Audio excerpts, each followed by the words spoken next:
Berapa orang?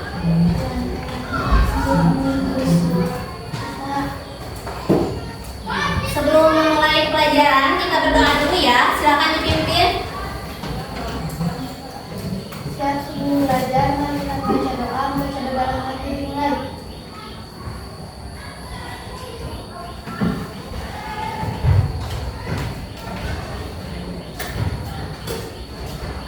Selesai. Assalamualaikum warahmatullahi wabarakatuh. Waalaikumsalam warahmatullahi wabarakatuh.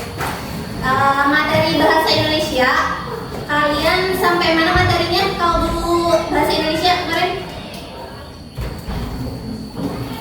Lupa. Bahasa apa? Lagi bahasa apa? Peribahasa. Karena ini cuma untuk contoh pembelajaran aja, jadi nanti bakal keluar dari materi yang kalian pelajari ya. Sebelum memulai pelajaran, biar tambah semangat, kita ice breaking dulu ya. Boleh? Boleh. Oke, sekarang ibu minta kalian membuat lingkaran. Bikin lingkaran mengelilingi dua meja ini aja. 1, 2, 3.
Judul novelnya kira-kira apa? Lupa. Penulisnya siapa? Lupa. Yang lainnya? Novel-novel terkenal. Kita lanjut saja ke pengertian. Jangan lupa diperhatikan karena nanti ibu akan minta kalian membuat satu pertanyaan dari materi yang dijelaskan. Pertanyaan nanti akan kita rolling, jadi kalian harus memperhatikan. Novel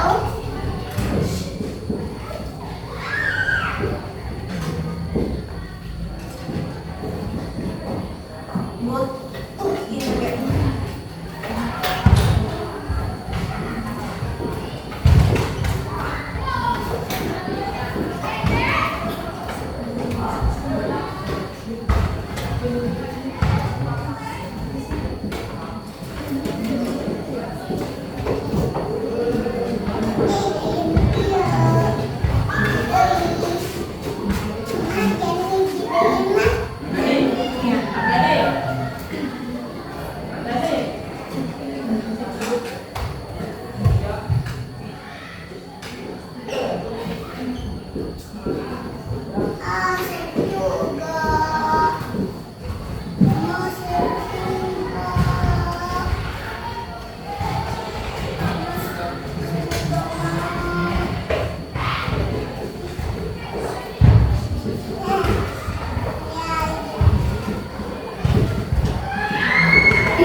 Istirahatnya jam berapa?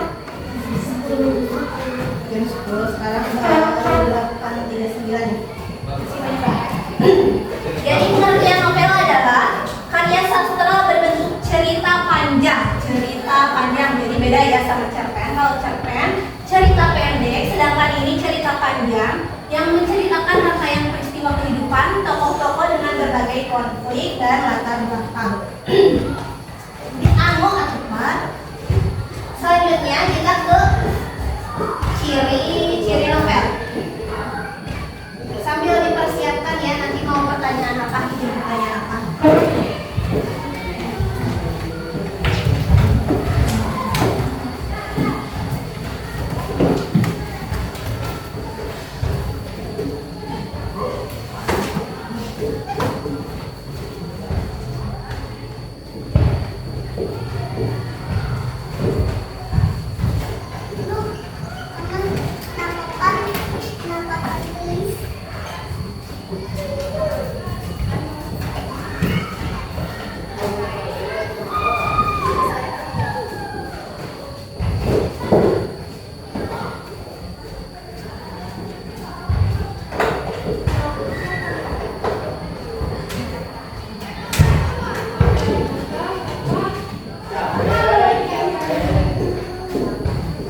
Nah, ini adalah ciri-ciri novel. Umumnya, yang pertama, umumnya terdiri dari 100 halaman. Biasanya kalian membaca novel berapa halaman? Tebaknya? Banyak ya? 100 halaman atau 35.000 kata. Sedangkan jika cerpen biasanya itu hanya 10.000 kata aja. Itu perbedaan antara novel dan cerpen ya. Kalau cerpen 35, kalau novel 35.000 kata, sedangkan cerpen 10.000 kata. Yang kedua, ciri-ciri novel, tema dan alur cerita yang kompleks. Maksud kompleks di sini yaitu temanya tidak monoton, itu saja, berkembang ceritanya. Nomor 3, alurnya berkembang. Seperti yang nomor 2 tadi, alurnya tidak di sana-sana saja, tidak alur tempatnya tidak hanya di satu tempat di sekolah, bisa juga nanti pada halaman berikutnya alur tempatnya ada di rumah, di pantai, di mana saja seperti itu ya. Jadi berkembang, tidak hanya di satu tempat dan di satu waktu. Nomor 4, tokohnya banyak, tidak hanya menceritakan satu tokoh saja. Jadi ada tokoh A, tokoh B, tokoh C, antara protagonis dan antagonis. Nomor 5, latar beragam. Seperti tadi, latarnya ada di sekolah, di rumah, gitu ya. Nomor 6, ceritanya disertai perubahan nasib. Contohnya, jika kita menceritakan seorang yang miskin, novel tersebut pada akhir cerita akan memperlihatkan nasibnya yang berubah menjadi kaya raya, ya seperti itu ya. Kita lanjut lagi.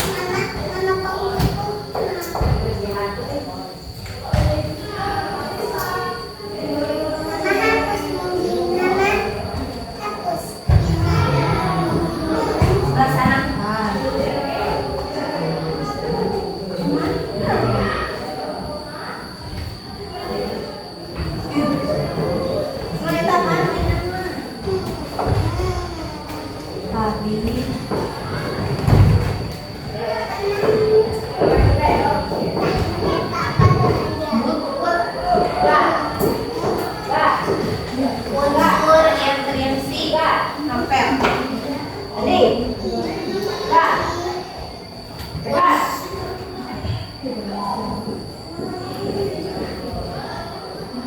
Kita jadi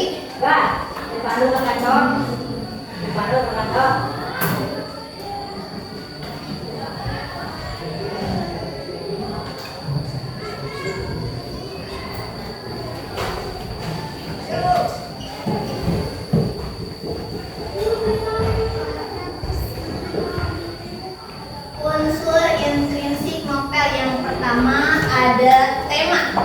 Tema itu apa? Ide cerita atau pokok cerita itu menceritakan tentang apa? Tentang persahabatan kah? Tentang kekeluargaan, politik atau lain-lainnya ya. Yang kedua ada tokoh atau penokohan.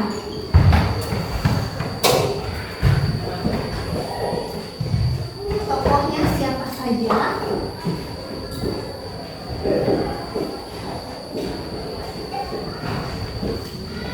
Tokoh dibagi menjadi dua. Tokoh antagonis dan tokoh antagonis. Tokoh yang seperti apa? Yang jahat. Antagonis tokoh jahat. Protagonis yang baiknya. Butuh sekali sih. Yang ketiga ada latar.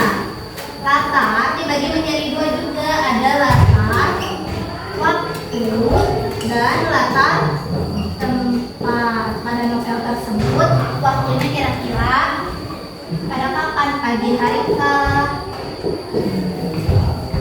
Menjelang senja dan lain-lain. Latar tempatnya di rumah kah?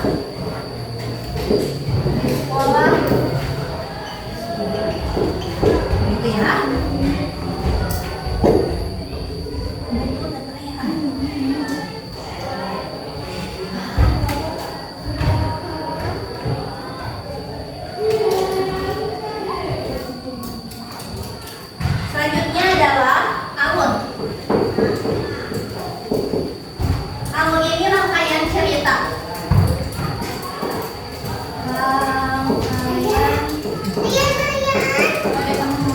cerita. Jadi proses si tokoh itu berkembang seperti apa? Dimulai dari dia lahir, sekolah, bekerja, dan lain-lain. Jadi rangkaian cerita yang diceritakan pada novel tersebut ya. Nomor 5, ada sudut pandang.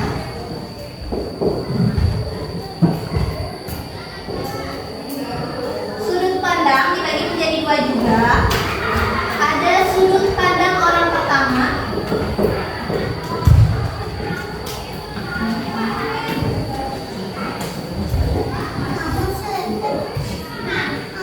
Ada sudut pandang orang ketiga.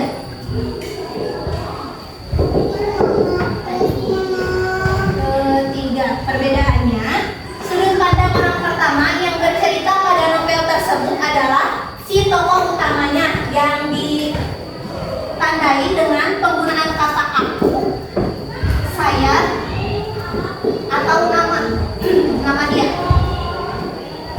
Contohnya, aku hari ini pergi ke pasar bersama teman. Saya dan dia pergi ke kebun. Contohnya seperti itu ya. Sekarang sudut pandang orang ketiga yang ditandai dengan penyebutan kata nama pada tokoh tersebut. Sudut pandang orang ketiga yang bercerita adalah si penulisnya. Contohnya, Rima hari ini pergi ke pasar bersama Dodi, atau Rizka pergi ke sekolah bersama Dina. Contohnya seperti itu ya. Perbedaannya, jadi sudut pandang orang pertama yang bercerita adalah si tokoh utamanya, sedangkan sudut pandang orang ketiga yang bercerita adalah penulisnya. Paham? Lanjut ya.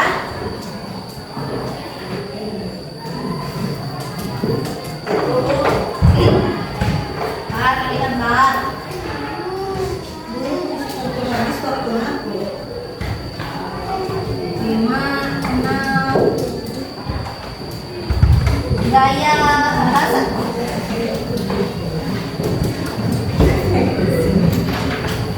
Ini dulu sebentar.